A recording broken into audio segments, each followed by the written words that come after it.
Bueno, pues muy buenas tardes a todos los profesionales de la química que el día de hoy nos acompañan, precisamente para escuchar un webinar, conferencia esto en línea a través del tema de desarrollo tecnológico. Bienvenidos sean todos y el tema que hoy nos compete este 23 de octubre es inteligencia artificial para la generación de proteínas de alto valor biológico y su relación con la seguridad alimentaria. Obviamente, nuestro conferencista del día de hoy es el doctor en biotecnología Gabriel del Río Guerra y una servidora, la doctora María Olivia Nogués Córdoba, serviré como moderadora durante esta gran intervención de nuestro panelista el día de hoy, ¿sí? El objetivo de esta charla es la divulgación de conocimiento, así como crear una conciencia sobre la relevancia de la alimentación de proteínas. Para esto, nuevamente aquí aparece, como ustedes lo pueden ver, el tema que el día de hoy va a abordar el doctor del Río Guerra en relación a inteligencia artificial vinculado a la generación de proteínas de alto valor biológico y su relación con la seguridad alimentaria. A continuación me voy a permitir leer una muy breve reseña de todo lo que ha trabajado el doctor del Río Guerra, que él está adscrito al Instituto de Fisiología Celular de la Universidad Nacional Autónoma de México. En ese sentido, el doctor del Río Guerra es ingeniero biotecnológico por el ISTON, Sonora, México, tiene una maestría y doctorado en biotecnología por el Instituto de Biotecnología de la UNAM, México, certificado como programador profesional por la UC de Berkeley. Ha tenido 2 estancias postdoctorales en los Estados Unidos, una en el Brookhaven Institute y en el Brook Institute, y en el Staff Science del Brook Institute, en donde dirigió el primer grupo enfocado a estudiar el envejecimiento mediante técnicas del modelado computacional. Tiene el nivel 3 del Sistema Nacional de Investigadores, así como investigador titular C del Departamento de Bioquímica y Biología Estructural en el Instituto de Fisiología Celular de la UNAM, en donde se enfoca a estudiar la relación estructura-función en los sistemas biológicos usando aprendizaje de máquina y biología molecular. También es fundador del Day Protein Inc., una startup del desarrollo de una plataforma para comercializar proteínas optimizadas para la nutrición humana de manera sostenible, tecnología que recibió el primer lugar como la mejor patente de la UNAM en el 2022. Ha sido galardonado por el gobierno alemán como investigador experimentado a través de la Fundación Alexander von Humboldt. Es autor de 50 trabajos científicos originales, 7 capítulos de libros, 2 patentes mexicanas, 11 software científicos y sus publicaciones han sido citadas en más de 7,000 trabajos en la literatura científica. También ha dirigido y graduado a 9 estudiantes de licenciatura, 9 de maestría, 5 de doctorado y 3 estancias postdoctorales. Pues bien, como ustedes se podrán dar cuenta, tenemos realmente una persona sumamente preparada y con una gran currícula en este tema. Y entonces, sin más preámbulos, doctor del Río, le cedo la palabra. Hola, espero que estén todos muy bien. Muy bien, entonces, el problema que motivó esto que hoy es una startup surge por una pregunta muy básica que empezamos a abordar en el laboratorio, que era si existe o no en la naturaleza una proteína o mezclas de proteínas que tengan lo que necesitamos los humanos para nutrirnos. Y a lo largo de la presentación voy a explicar en qué consiste esto que necesitamos los humanos y qué descubrimos a lo largo de esta investigación que luego motivó el desarrollo de este startup. Muy bien, entonces, el punto de partida de esta investigación es reconocer que la alimentación humana está principalmente basada en esto que llamamos alimentos naturales. ¿Qué son alimentos naturales? Alimentos que provienen de un ser vivo, llámense animales o plantas principalmente. Y esto nos ha hecho creer que los alimentos naturales son sanos para nuestra dieta, ¿no?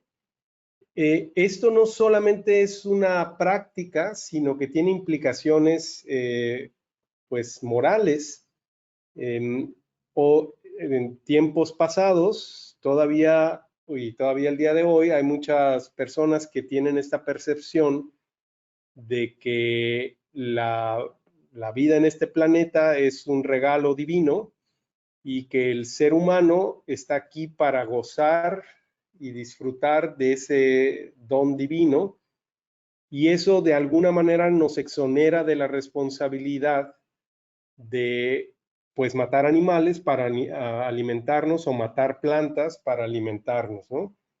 Pero recientemente esta visión, que incluso en la legislación estaba permitida sin ninguna consecuencia legal para nosotros, bueno, eso ha venido cambiando un poco, y en particular para el caso de animales que se han convertido en mascotas de los humanos, ya está penalizado el actuar de manera violenta contra ellos.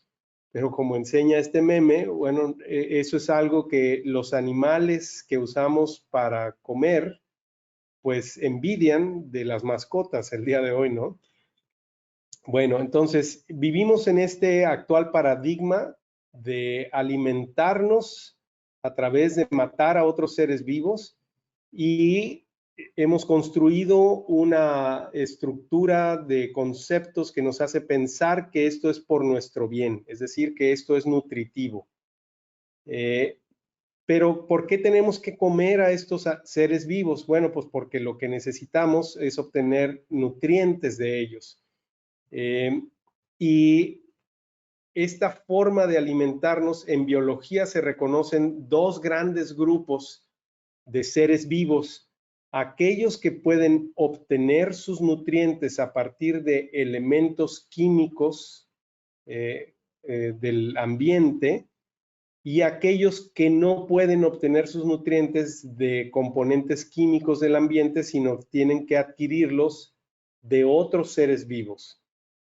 Y la construcción que les comentaba de ideológica que hemos construido nos ha hecho pensar que la cadena alimenticia, es decir, esta idea en donde un ser vivo se come a otro, es lo que sustenta a la vida en este planeta.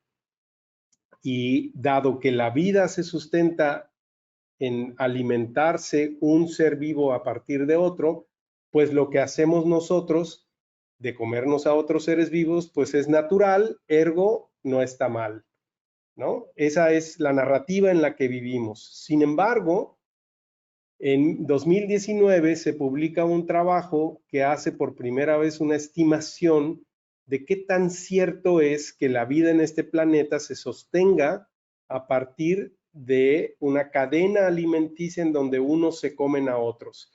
Y estos números que están viendo aquí en este lado derecho del monitor, lo que hace es representar la fracción de biomasa de organismos que son estos que se llaman aquí productores, o sea, autótrofos, que pueden ser fotótrofos o quimiótrofos. Esos son los que producen sus propios nutrientes, y los consumidores son aquellos que tienen que consumir a algún otro ser vivo para obtener el alimento que necesitan para nutrirse. Entonces, la moraleja de esta historia es que básicamente la vida en este planeta no se sostiene a partir de esta idea que tenemos de la cadena alimenticia, sino al revés. La vida se sostiene gracias a que hay un exceso de autótrofos, tantos que gracias a eso los que son predadores pueden mantenerse vivos. Esto se ha llevado a popularizar, y una manera de comunicar toda esta información, tal vez alguno de ustedes ha visto esta imagen que les estoy mostrando aquí abajo, en donde toda la biomasa humana se está representando por esa esfera roja que ven ustedes, y está posicionada encima de lo que es el Central Park en Nueva York, para dimensionar realmente qué tan exitoso como ser vivo ha sido el ser humano. Y como pueden ver, pues no hemos sido realmente muy exitosos. Somos una especie que somos minoría entre las especies vivas en este planeta. Entonces, esta idea de consumir a otros para poder alimentarnos comparado con la estrategia que han seguido otros de ser productores de sus propios macronutrientes sin tener que matar a otros, pareciera una lección que nos da la naturaleza de cómo en realidad los seres humanos deberíamos de alimentarnos.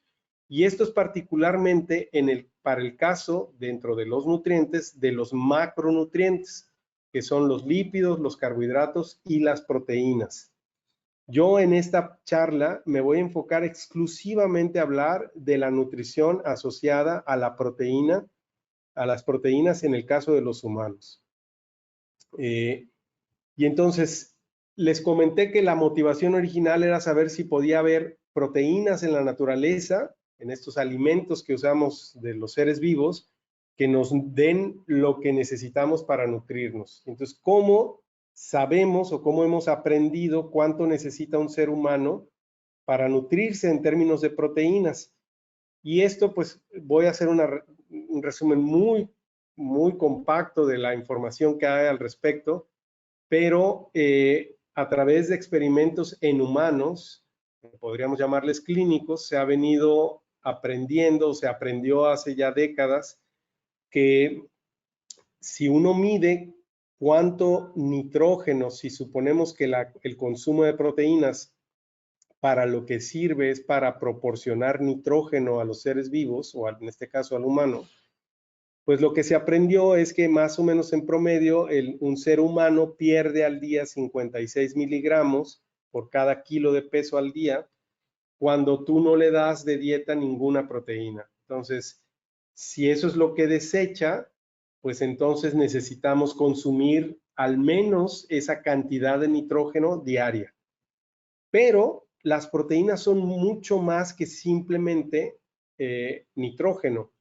Las proteínas son polímeros que están compuestos de aminoácidos y estos aminoácidos están divididos en dos grandes grupos, los aminoácidos esenciales, que esos aminoácidos son aminoácidos que los seres humanos no podemos biosintetizar y muchas otras especies vivas tampoco pueden producir estos aminoácidos esenciales, ergo tenemos que consumirlos todos los días junto con otros aminoácidos que no son esenciales, es decir, que nosotros podemos biosintetizar.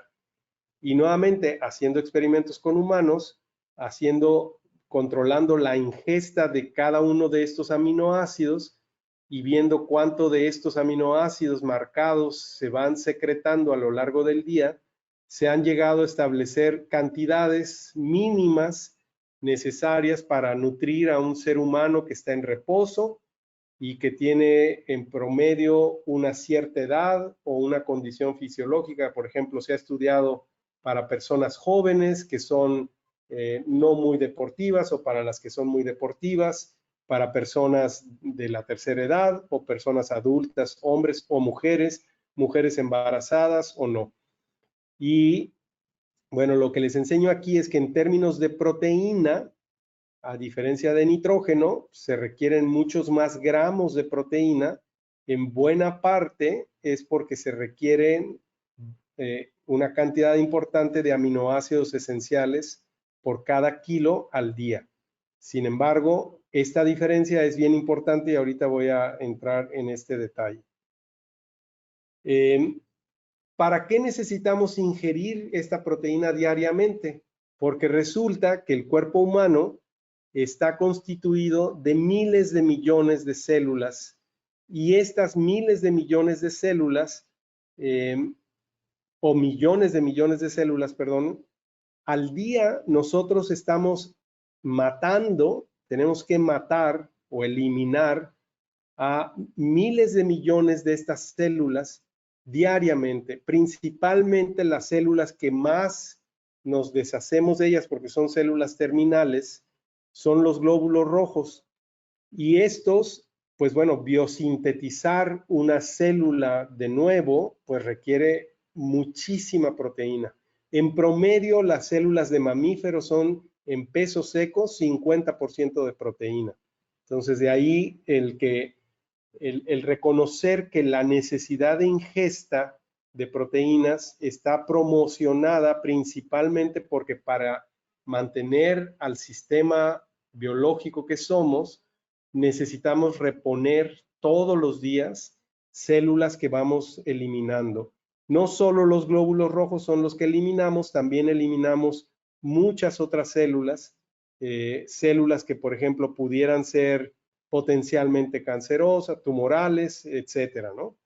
Entonces, bueno, esta es una de las principales razones por las cuales necesitamos ingerir proteínas, pero no solo por eso, sino porque, como explicaba, las proteínas están compuestas de estos aminoácidos y en particular los aminoácidos no solo se usan para biosintetizar proteínas, sino tienen otras funciones en el cuerpo.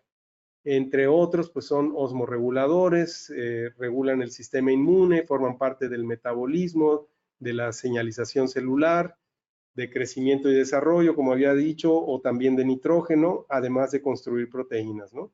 Además de que se usan son precursores de neurotransmisores y de algunas vitaminas que nosotros producimos. Entonces, de estos conceptos que les acabo de platicar, nos surgió la idea si sería posible pensar que la dieta que nosotros tenemos que consumir diariamente se deriva de la cantidad de aminoácidos de los que están hechos las proteínas, más la cantidad de aminoácidos libres que tenemos, ¿no? Esto, como me voy a regresar a la diapositiva anterior, o sea, ¿de dónde salen estas cantidades? De 0.75 gramos de proteínas, ya les dije que es experimental y es derivado de una ecuación de balance de materia y energía. Pero esto no nos dice para qué lo usa la célula. En la diapositiva aquí es lo que les estoy explicando, es para qué lo usa. Y entonces la pregunta que nos hacemos es si lo que ingerimos es consecuencia de los usos que se le dan a los aminoácidos que ingerimos. Y para responder esa pregunta, hemos analizado 25 organismos que incluyen insectos, plantas, peces, bacterias, hongos y animales, entre ellos el humano. Y lo que hemos descubierto, a grosso modo, no voy a entrar en mucho detalle, pero ustedes pueden ver la tendencia en estas gráficas que se resumen en la gráfica de la derecha. Es que si uno grafica los reportes de estos 25 seres vivos en términos de aminoácidos que están en forma libre dentro de las células, lo que van a ver es que en rojo están en la gráfica de la derecha están los aminoácidos esenciales y en azul están los aminoácidos no esenciales.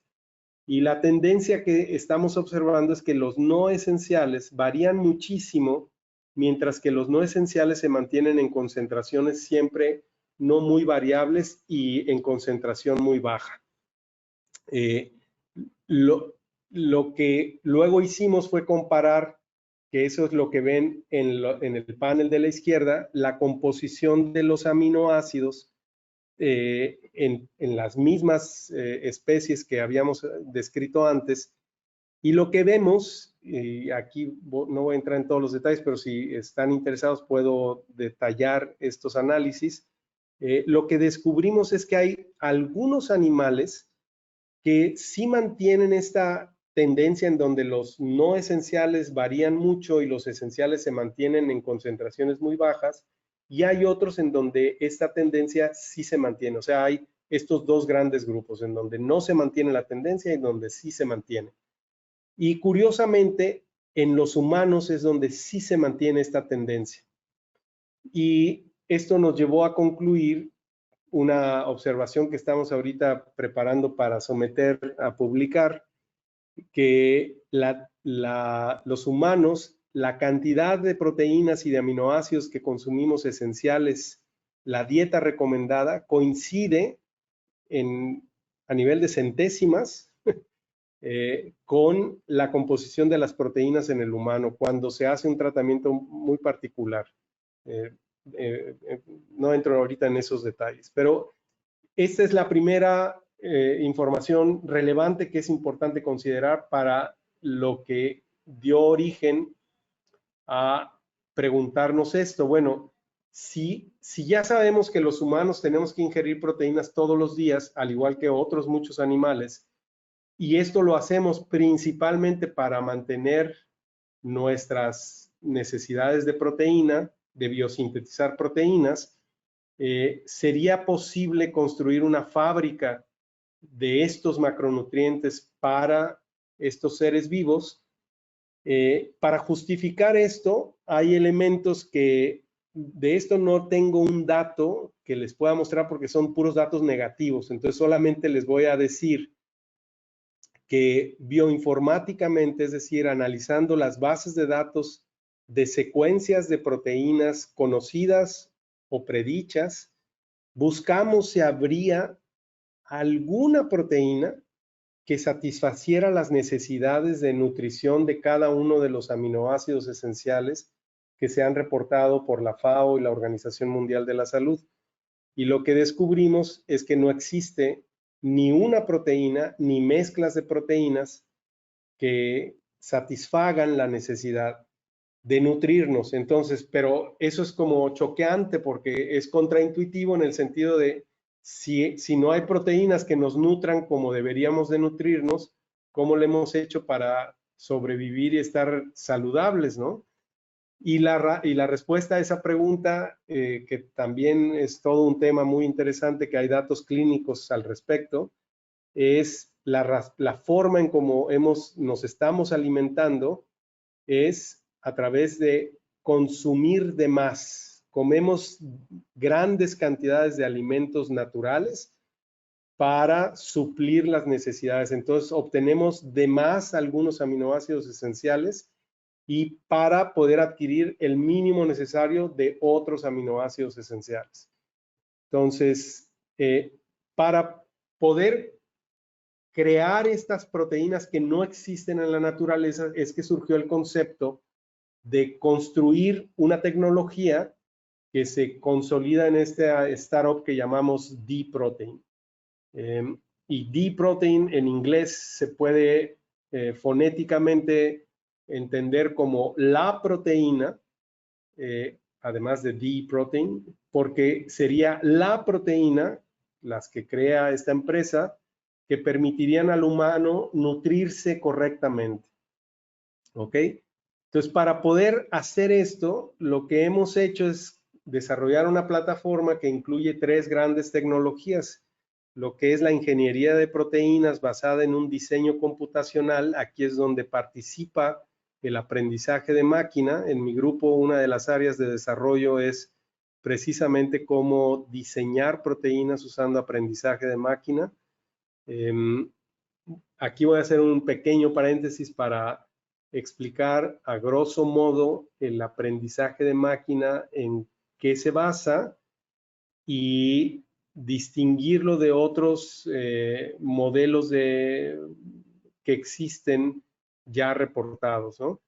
El aprendizaje de máquina lo voy a plantear de la siguiente forma. La filosofía reconoce que hay 3 grandes formas que los seres humanos hemos ideado para entender la realidad, ¿no? Estas 3 grandes formas de interpretar la realidad se conocen como el método de deducción, y este método está sustentado en que existen leyes o principios. Ejemplos de actividades humanas que están regidas por leyes o principios, pues son el sistema legal, las teologías o, por ejemplo, las matemáticas, que están sustentadas a partir de axiomas, ¿no?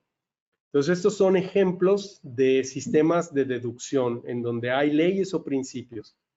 Existe una segunda forma de cómo interpretar la realidad que no está basada en leyes o axiomas, sino que se basa en probabilidades. A estas se les conoce como el método de inferir o de inferencias, y básicamente el concepto detrás es que las muestras que uno toma sí pueden describir al todo. Esa es una perspectiva inferencista. Y hay una tercera, menos conocida, que se conoce como el método de abducción. El método de abducción es muy similar a lo que se conoce como el agnosticismo, o esta postura en donde no se cree en nada a priori, sino todo se cuestiona, ergo todo se evalúa. Entonces, el aprendizaje de máquina es exactamente lo más parecido a el agnosticismo. Es decir, a diferencia de los otros primeros dos modelos, el de deducción y el de inferencia, en donde hay una suposición a priori de cómo debe de ser la realidad. Entonces, lo que se hacen es que los datos se ajustan a un modelo, ya sea probabilístico o de axiomas. En el caso del agnosticismo es al revés. Se buscan modelos que se ajusten a los datos. Entonces, esta es una manera completamente nueva, diferente de cómo interpretar la realidad. Y es muy útil en áreas como en el caso del diseño de proteínas, en donde hemos venido aprendiendo que los modelos tradicionales físicos o químicos sobre cómo se da la estructura y la función de las proteínas, pues aunque sí han logrado ayudarnos a entender algunos aspectos de estas atributos de las proteínas, pues no logran realmente ayudarnos a hacer diseños eficientes, ¿no? Y ahí es donde el aprendizaje de máquina pues ha sido muy útil. Y ese es, digamos, empecé planteando esto como filosófico, entonces se darán cuenta que ahí hay muchísimo de qué hablar. Voy a cerrar aquí mi paréntesis. Esa es la parte de aprendizaje de máquina en la que estamos usando para esto. Y la usamos precisamente porque nos dimos cuenta que no existe en la naturaleza ninguna proteína que tenga lo que el humano necesita. Pero no es suficiente con diseñar una proteína. Esa proteína se tiene que producir de manera eficiente, o sea, es decir, en grandes cantidades por una célula. Y para eso lo que hacemos es también desarrollar técnicas de biología molecular para modificar células que puedan producir grandes cantidades de una proteína que fue diseñada asistida por computadora. Y finalmente, para que esto sea barato, para que la producción de esta proteína sea barata, se realizan procesos de optimización de bioprocesos que nos permiten obtener a esta proteína de manera eficiente y barata. Voy a hablar un poquito de cada una de estas cosas. Entonces, la primera proteína que construimos en el startup, que fue nuestra evaluación de que el concepto podría llevarse a cabo, es una proteína que es completa y balanceada, es decir, que tiene todos los aminoácidos esenciales y los tiene, no solo los tiene todos, como muchas otras proteínas en la naturaleza, sobre todo las proteínas animales, sino que la característica es que están balanceadas estos aminoácidos esenciales. Es decir, por cada gramo que te comes la cantidad proporcional correcta de cada uno de los aminoácidos esenciales. Entonces, la cantidad que tú requieres depende de tu peso y de tu condición fisiológica, y eso pues pues varía, ¿no? Pero el chiste es que no importa tu condición fisiológica o peso, esta proteína, conforme más necesitas, te da la cantidad correcta de los aminoácidos esenciales. La proteína también se diseñó para que no fuera alergénica y tenemos pruebas en animales que muestran que efectivamente esto es así. Pues es una proteína vegana en el sentido de que no requiere de que se mate ningún animal, tampoco la producimos a partir de ninguna planta, de hecho no tenemos que matar a ningún ser vivo para ello. Ahorita explicaré un poco más por qué. La proteína no tiene olor ni sabor. Esto lo hemos hecho con paneles de humanos que no son expertos, simplemente se les ha dado a probar la proteína en forma de polvo o en solución, en agua, y que nos digan si perciben algún sabor. Y pues de 30 humanos que usamos en este panel, 2 solamente dijeron que percibían algún sabor, pero que no sabían exactamente a qué. Era algo sui generis, pero no desagradable, solamente que sí percibían un sabor. Los otros 28 dijeron no percibir un sabor. Otra propiedad que tiene esta proteína es que es sumamente estable y es muy soluble. Estable es tanto estable a la temperatura, aguanta más de 1 hora a 100 grados y es estable al pH desde 2 hasta 7 u 8.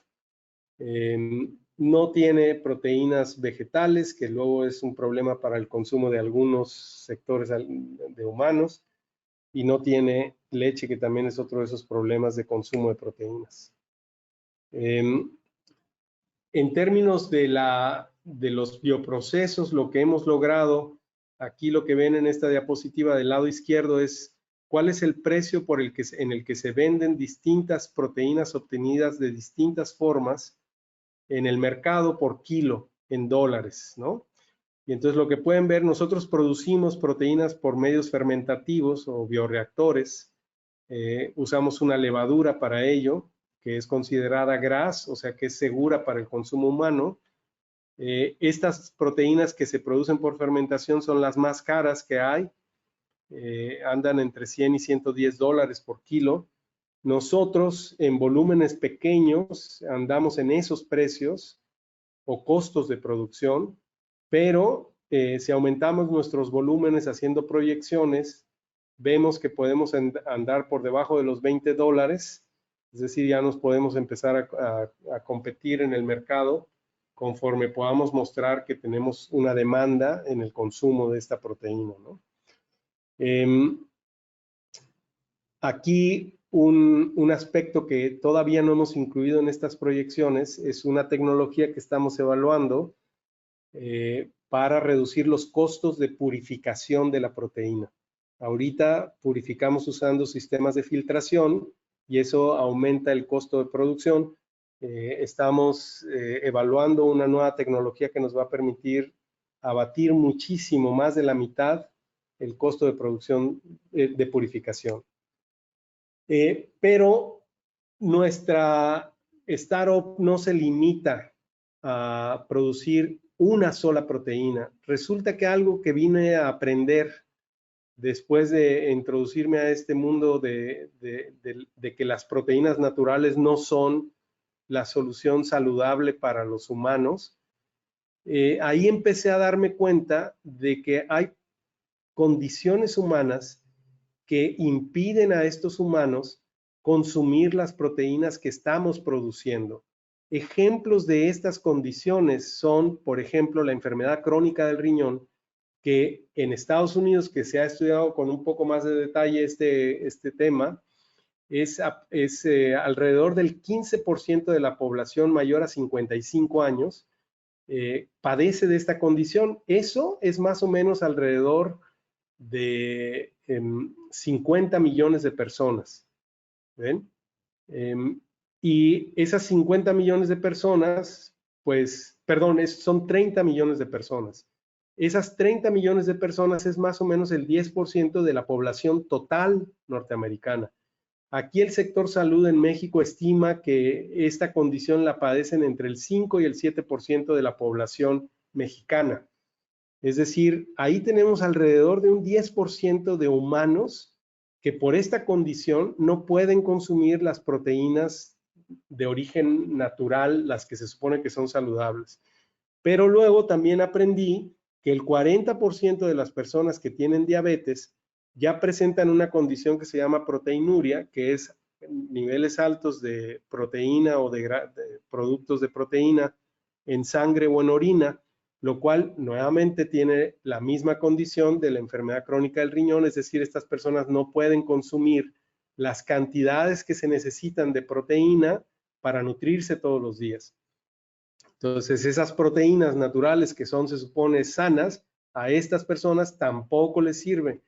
¿Qué porcentaje de la población es diabética en el mundo, en el país o en el mundo? Bueno, pues es muy grande, puede ser, depende del país, puede ser 40% del país o puede ser la mitad de la población, y si a eso el 40% decimos que no pueden consumir la proteína, bueno, pues ahí ya estamos cercanos a entre el 20 o el 25% de la población mundial.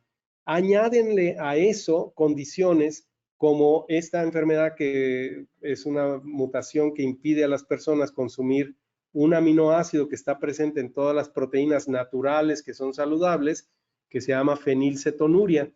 Y así como la fenilcetonuria, existen otras 19 condiciones que también son raras, que su incidencia en la población es entre el 1 y el 3% de la población padecen de esta condición. Pues si ustedes le suman todos estos porcentajes, se van a dar cuenta que tenemos alrededor de un 40%, 30% de la población en el mundo no puede consumir las proteínas que estamos produciendo. Entonces, nuestra startup está interesadísima y ya tenemos la primera proteína que está balanceada en aminoácidos esenciales y que no tiene o puedes titular la cantidad de fenilalanina que ingiere una persona con fenilcetonuria. Entonces, nuestra startup está no solo enfocada en resolver el problema de la nutrición general humana o de las mayorías, sino de una minoría que no es tan pequeña, que ha sido ignorada hasta el día de hoy por los sistemas de producción alimentaria. Entonces, pero esta tecnología que estamos desarrollando, que originalmente está pensada para alimentar, pero que puede ayudar a personas en el sector salud, también puede servir para la industria de la transformación. Como les decía, una de las tecnologías que estamos desarrollando tiene que ver con reducir los costos de purificación de proteínas, que estas proteínas se usan, pues, por ejemplo, para la industria de la transformación, como, no sé, por ejemplo, producir enzimas para modificar la ropa o limpiar la ropa, cosas por el estilo, entre muchas otras, ¿no?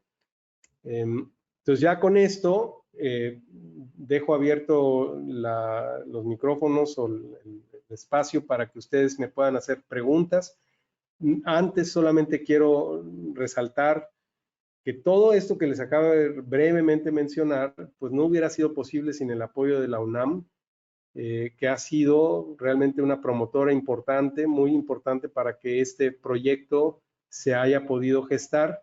El otro muy importante actor en esta iniciativa fue un fondo de inversión en San Francisco, en Estados Unidos, que se llama Endurance 28, que decidió invertir en esta idea muy tempranamente. Y gracias a ellos es que pudimos avanzar en muchas cosas y ahorita, más recientemente, tenemos el reconocimiento y apoyo financiero de esta institución que es mundial, el Good Food Institute, que es una institución que es la principal promotora de que el ser humano tiene que cambiar sus sistemas de producción de alimentos, en particular de proteínas, por el daño ecológico que generan, y ellos están financiando el proyecto de evaluación de la tecnología para reducción de los costos asociados a la purificación de proteínas, en el cual vamos en colaboración con el Lawrence Berkeley National Laboratory, y la Universidad de California en Riverside nos dio un reconocimiento como una de las 7 mejores startups el año pasado, lo cual nos ha venido abriendo puertas para ir también no solo explorando el mercado en México, que esperemos ya el siguiente año empecemos a través de el apoyo que vamos a empezar a recibir. Estamos todavía en negociaciones con un fondo de inversión que está entrando en segundo término, en segundo tiempo, después de Endurance, a apoyar las pruebas que nos hacen falta. Entonces, bueno, ya después de eso termino mi presentación y quedo a su disposición. Pues muchísimas gracias, doctor Del Río, y me uno a las felicitaciones que tenemos aquí en nuestro chat de preguntas. Lo felicitan por una excelente charla, muy interesante, y obviamente pues tenemos algunas preguntas por parte de nuestra audiencia. La primera de ellas es, ¿qué programa qué programas puede recomendar para utilizar de este modo la IA, la inteligencia artificial? Ok. Bueno, mira, voy a contestar la pregunta, pero antes me gustaría hacer una aclaración. En los medios de divulgación se usa como sinónimo inteligencia artificial de lo que es el aprendizaje de máquina. Y es importante hacer la distinción, explico por qué. La inteligencia artificial utiliza el aprendizaje de máquina, pero no se limita a el aprendizaje de máquina. La inteligencia artificial es una perspectiva en el área de computación que lo que busca es imitar lo que llamamos inteligencia humana. ¿Qué es la inteligencia humana? Pues es un tema muy amplio, pero mucho de lo que hacen las ciencias de la computación para igualar la inteligencia humana, eso llamamos inteligencia artificial, en lo que se basan es en reproducir algunas tareas que el ser humano es capaz de hacer, en las que se reconoce que esa tarea involucra inteligencia. Por ejemplo, redactar un texto, eso se considera de una persona inteligente. Pues entonces redacción de textos se le llama inteligencia artificial, ¿no? Pero la herramienta que va detrás se llama aprendizaje de máquina. El aprendizaje de máquina, como mencionaba, pues es una manera distinta de percibir cómo se da la realidad, cómo podemos explicar la realidad, y dentro de los enfoques que hay para usar aprendizaje de máquina, tienes, yo diría, tres grandes vertientes el día de hoy. La que cada vez está en más desuso, que es aquellas herramientas o métodos de aprendizaje de máquina que dependen de un experto que pueda ver en los datos, en la estructura de los datos que se deben de analizar, cuál sería el mejor método de aprendizaje de máquina que se debe de utilizar. Ese es un enfoque y, como decía, es el que cada vez menos se está utilizando. El segundo enfoque, y de ese, pues tienes implementaciones de librerías que tienen métodos de aprendizaje de máquina, tanto en Python como en Java, como en R. En Python tienes una librería que ahorita se me está escapando el nombre,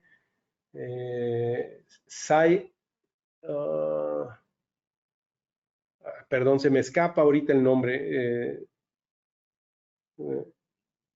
perdón, espero que me venga el nombre, la de Python. Y en Java tienes una librería que se llama Weka. Yo soy más usuario de Java que de Python, hay muchas razones, no entro en esos detalles, pero Scikit, SCI-KIT, Scikit-learn, de L-E-A-R-N, aprender en inglés. Esa es la librería de métodos de aprendizaje, tanto en Python como en Java. En el segundo gran grupo de herramientas que son más utilizadas que estas primeras, se conoce como el aprendizaje automatizado. ¿En qué consiste el aprendizaje automatizado? Lo que hace es que tiene un optimizador. Esto es un software que busca cuál de todos los métodos que están tanto en Scikit-learn o en Weka que pueden mejor resolver el problema o la tarea que tienes de aprendizaje. Entonces, ahí tú no tienes que saber, no tienes que conocer a los métodos. El software lo que hace es que evalúa por ti. Y eso pues requiere de un cierto poder de cómputo, a diferencia de la primera. Y la última, el tercero, que yo diría que es como que el que más se lleva a los reflectores el día de hoy, es el aprendizaje profundo. Este es un tipo de herramienta de aprendizaje de máquina que utiliza modelos de capas de neurona múltiples, que ahí tú no necesitas ni siquiera entender de qué se trata el problema que quieres aprender, solo das lo que quieres aprender y entrenas a la red. En términos de capacidad de cómputo, esta es la más cara. y esa es la que están utilizando hoy sobre todo los países del primer mundo. Yo soy ferviente creyente de que esa no es la mejor forma.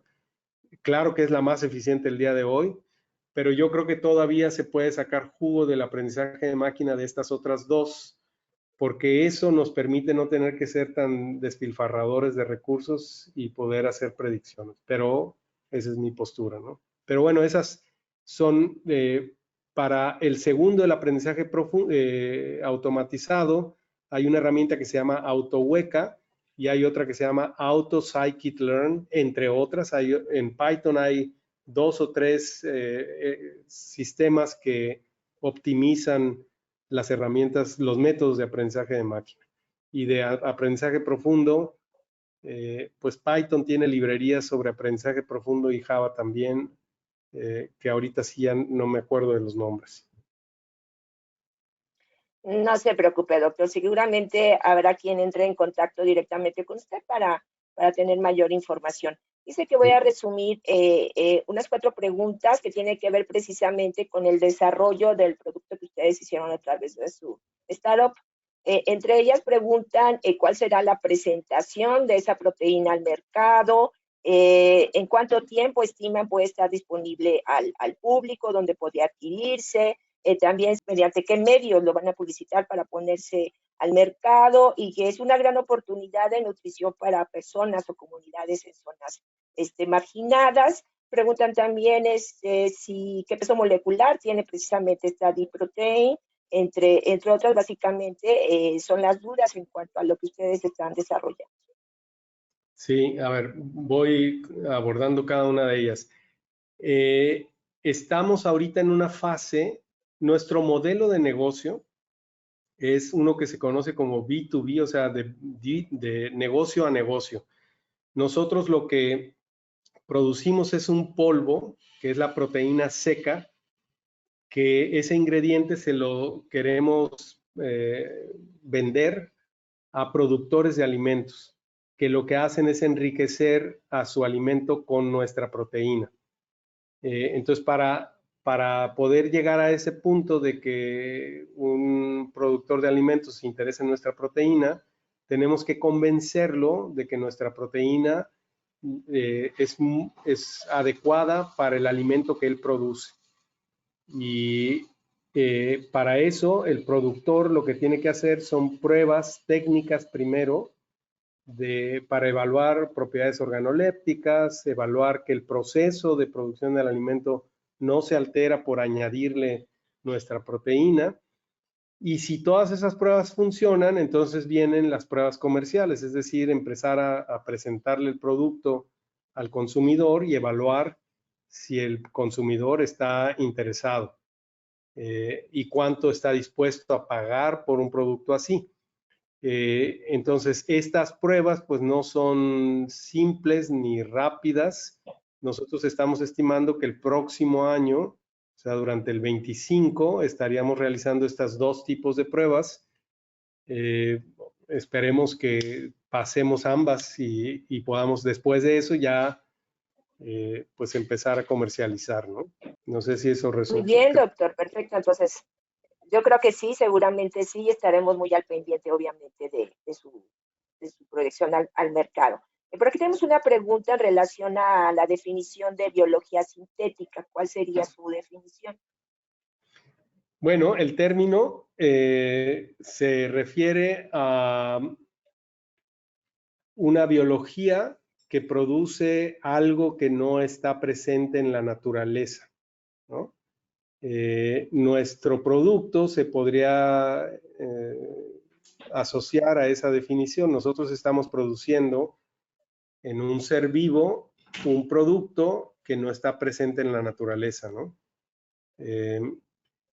También hay otras acepciones en donde biología sintética se refiere al uso de los sistemas vivos para producir algo que puede estar también presente en la naturaleza. Por ejemplo, la insulina se puede producir en un microorganismo que normalmente no la produce, pero sí lo producen otros seres vivos, y ese es otro ejemplo de biología sintética, ¿no? Muy bien, doctor. Aquí tenemos un cuestionamiento que, además de la composición del aminoácido y de la alergenicidad, ¿hay alguna validación de la eficiencia para hidrolizarla por las proteasas existentes? Y su segunda pregunta es, siendo diproteína una molécula diseñada, ¿aplica la regulación farmacéutica o sería clasificada como un alimento funcional? Muy buenas preguntas. Sí, efectivamente se me olvidó mencionar que hicimos pruebas de digestibilidad in vitro. Nuestra proteína es 27% más digerible que la caseína. La segunda pregunta era sobre, perdón, ¿me recuerdas cuál era la segunda? Que si siendo proteína una molécula diseñada, aplicaría la regulación farmacéutica o sería clasificado como un alimento funcional. Claro, gracias, gracias. Eso es algo que, aunque ya he ido a entrevistas a la COFEPRIS, todavía no he presentado el caso directamente, entonces todavía no sé. Si uno lee la legislación mexicana sobre esto, pareciera que no hay una limitación porque en ingredientes alimenticios la COFEPRIS solo considera el que la composición del ingrediente sea proteína y qué nivel de pureza tiene la proteína. Entonces yo lo que estoy vendiendo es una proteína.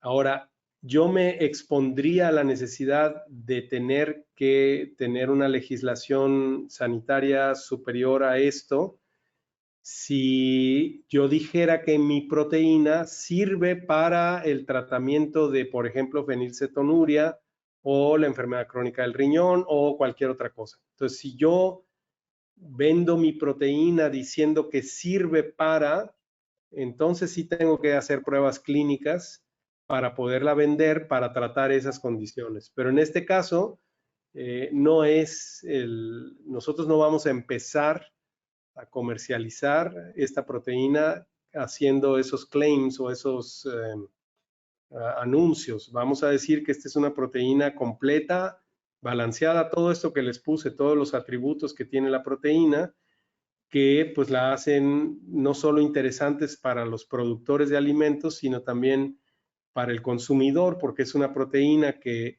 es vegana, que es sostenible en su método de producción y es altamente nutritiva, ¿no? Muy bien, doctor del Río, esperemos que esté dando respuesta a los cuestionamientos de nuestro público. Y aquí hay una pregunta en relación precisamente, y da un comentario la persona que la hizo, es ¿cómo equilibrar la eficiencia nutricional y el uso de estas proteínas con el valor cultural, emocional y social de la alimentación? Porque él comenta o ella comenta que aunque desde el punto de vista técnico podemos diseñar dietas proteicas más eficientes que las que encontramos en la naturaleza, la comida no es un solo medio para obtener nutrientes, también es un fenómeno social y cultural. La gastronomía para muchos es una forma de arte y una manera de conectar con los demás. Por ejemplo, aunque sea posible consumir 30 gramos de una proteína diseñada para optimizar nuestra nutrición, esta experiencia no se puede reemplazar el significado emocional y social de compartir una carne asada con familiares y amigos. Sí, sí, yo coincido con quien haya hecho el comentario. Justo por eso es que mi plática empieza reconociendo la intrincada relación que tiene lo que comemos con una perspectiva incluso teológica, ¿no? Ciertamente este es un problema. Tengo que decirles, les voy a contar algo aquí, esto es ya más de mi experiencia personal. O sea, yo mi tesis de licenciatura la hice en los 80s y consistió en producir una proteína que ya se llama proteína unicelular. O sea, era obtener un microorganismo que le daba yo un tratamiento para habilitar a ese microorganismo para ser utilizado como fuente de proteínas para alimentar humanos. El problema de los sistemas de producción que tenemos de alimentos que son no sostenibles y son sumamente dañinos, se ha reconocido desde hace muchos años. y ha habido intentos de ir sustituyendo estas formas de alimentación que tenemos, y un gran paso que fue en esta dirección fue el crear los alimentos procesados. El problema que tienen los alimentos procesados hoy en día es que llevan aditivos, que estos aditivos luego tienen problemas en la salud, que esos los hemos venido descubriendo conforme se van usando, ¿no? Entonces, hoy estamos en una situación en donde tenemos alimentos procesados, pero que se derivan de fuentes naturales.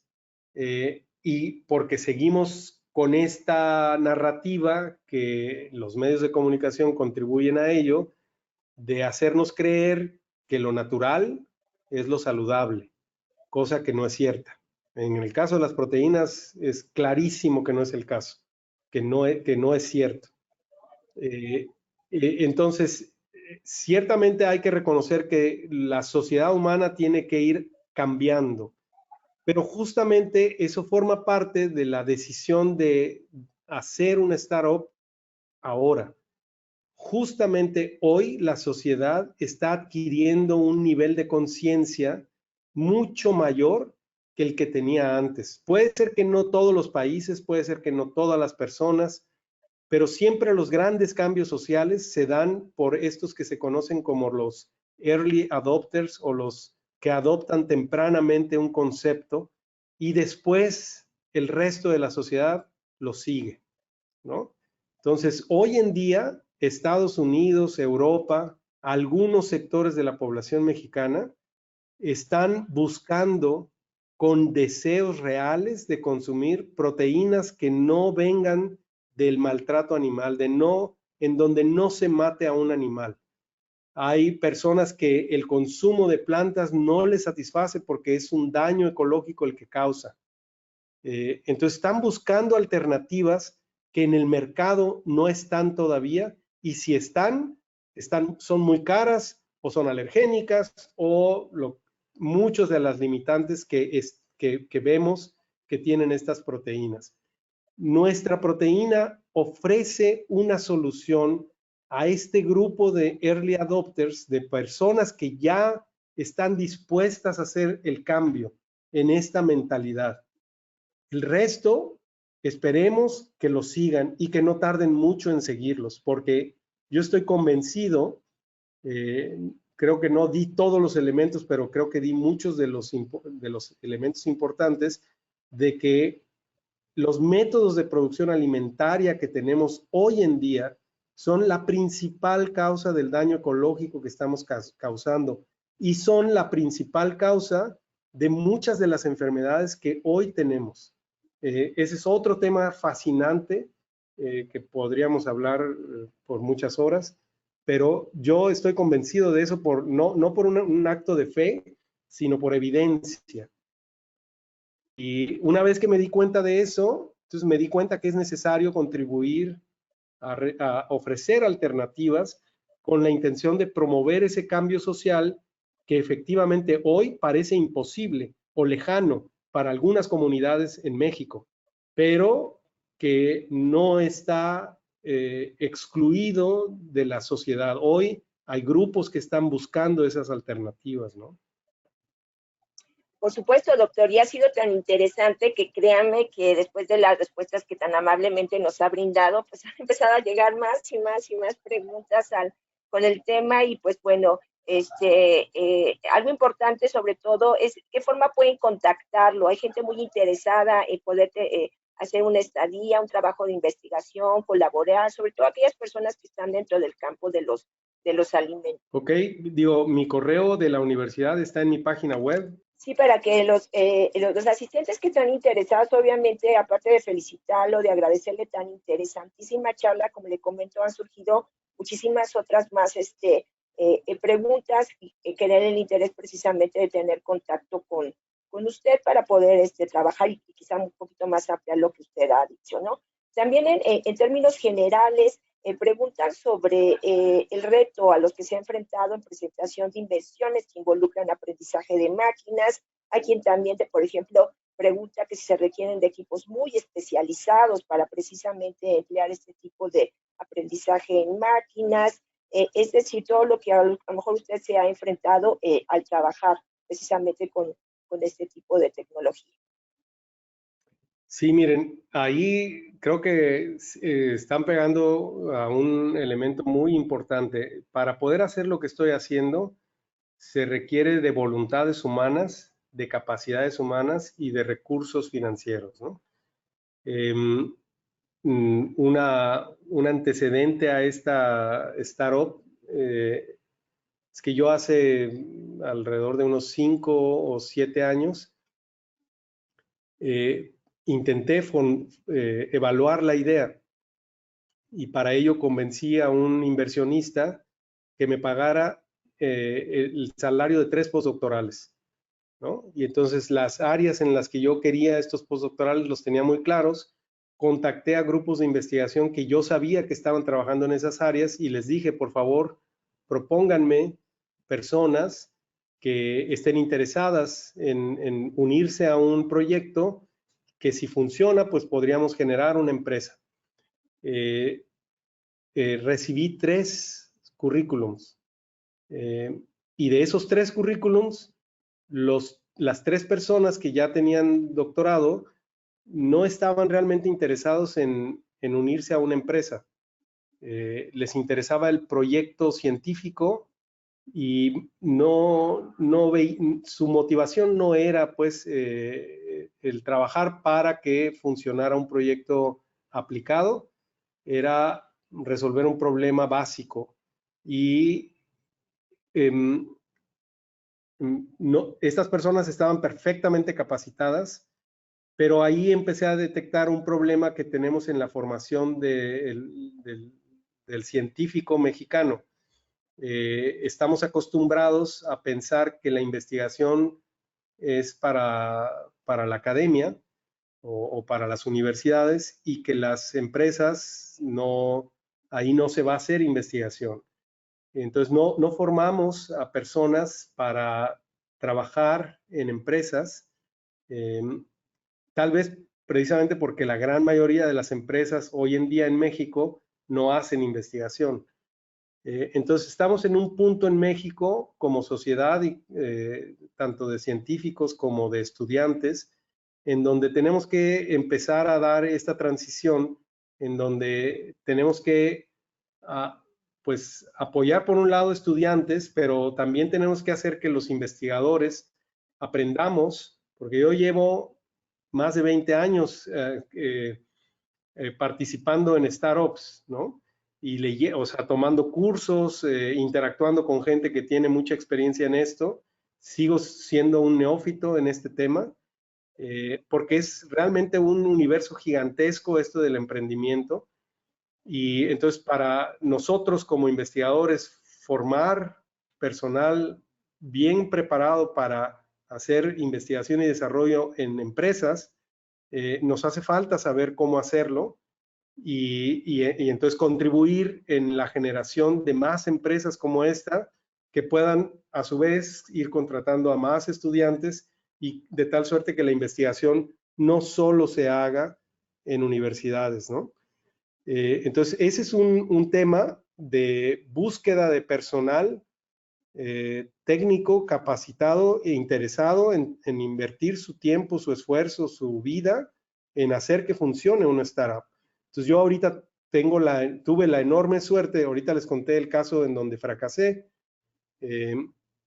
pero digamos, buscando logré encontrar. Y tengo 2 personas que trabajan en la empresa que son muy buenos y que están sumamente comprometidos en hacer que el proyecto funcione. Entonces, una parte es la parte de recursos humanos. La otra son los equipos. Las universidades son las mejor equipadas que hay para hacer este tipo de proyectos. Pero he venido a descubrir que existen instancias privadas que están empezando a facilitar el desarrollo de este tipo de proyectos biotecnológicos que son muy caros, habilitando laboratorios en la iniciativa privada que se rentan a precios relativamente bajos para proyectos como el mío o cualquier otro que pudieran surgir para desarrollarse de manera privada, ¿no? Entonces, la parte técnica, esa empieza a surgir, ¿no?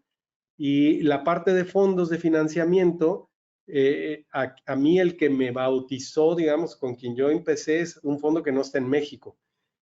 Pero a lo largo de estos años he venido a identificar algunos fondos de inversión que ahí es importante, voy a tomar ahí para explicar algo que es bien importante. La mayoría de los proyectos académicos no están listos para recibir inversión de un fondo de inversión de estos que se llaman Venture Capital o fondos de inversión de alto riesgo. Estos proyectos en la academia lo que requieren son lo que se llaman Venture Studios, o sea, fondos de inversión o mesas de inversión que se dedican a enseñarle a un técnico, es decir, a alguien que tiene una formación técnica como es un investigador, qué es lo que necesita hacer para constituir una empresa que tenga probabilidades de levantar capital de un fondo de inversión. Entonces, cometemos con mucha frecuencia el error los académicos, porque no sabemos, y yo me incluyo en eso, de estar buscando dinero con fondos de inversión. Los fondos de inversión rara vez van a invertir en proyectos académicos, pero los Venture Studio, esos son los que te van a ayudar a generar una empresa. Ya teniendo una empresa constituida con una visión muy clara de cómo hacer para que luego levante capital, ahí es donde, y entonces aquí en México ya se constituyó el primer Venture Studio para proyectos que surjan de universidades. El proyecto se llama Viretech. Entonces, si hay alguien interesado, pues yo les recomiendo mucho que sigan a este grupo. Entiendo que están por abrir convocatorias, más de una convocatoria al año en el país el siguiente año. Entonces, si alguien está interesado en eso, creo que ese es un buen punto de referencia. Pues la verdad que ha sido un placer escucharlo, doctor. Lamentablemente, pues el tiempo nos está consumiendo. Y entonces, doctor, no sé si usted quiera darnos algunas palabras finales para poder despedir nuestro webinar. Pues creo que me gustaría transmitirles el entusiasmo por el emprendimiento, de promover en México una cultura basada en el conocimiento. Esta forma de pensar en lo que se resume, esta economía basada en el conocimiento, se resume en el siguiente esquema. Uno forma parte de una sociedad, esta sociedad tiene problemas. El emprendedor es aquel que identifica los problemas en la sociedad, pero no solo los encuentra, sino que es creativo y puede encontrar soluciones posibles a ese problema. Pero el emprendedor no se queda en desarrollar una posible solución, la tiene que ir a evaluar ante la sociedad. Y aunque, por ejemplo, yo les acabo de mostrar una tecnología súper sofisticada con aprendizaje de máquina y todo esto que les platiqué, yo sigo sin saber si la sociedad la va a querer. Entonces puede ser que yo termine no teniendo éxito en el emprendimiento, pero eso no me va a quitar las ganas de seguirlo intentando. Entonces, el emprendedor es aquel que está dispuesto a encontrar problemas, proponer soluciones, evaluar si las soluciones son aceptadas y si no, seguirlo intentando. Y ese ciclo eventualmente genera empresas en donde la sociedad ya consume una solución que les evita caer en un problema. Esa forma de economía del conocimiento lo que genera es una sociedad en donde cada vez se vive mejor y todos agradecen y reconocen la relevancia que tiene el entender, ¿no? El aprender. Y entonces el miedo al fracaso se elimina porque el proponer soluciones y luego ver que a nadie le gustó tu solución, pues es un fracaso. Pero eso no quiere decir que aunque sea un fracaso, yo debo de dejar de intentarlo. O decir, la sociedad no me quiere o no conocen y no me valoran. O sea, eso forma parte de la cultura de la economía del conocimiento.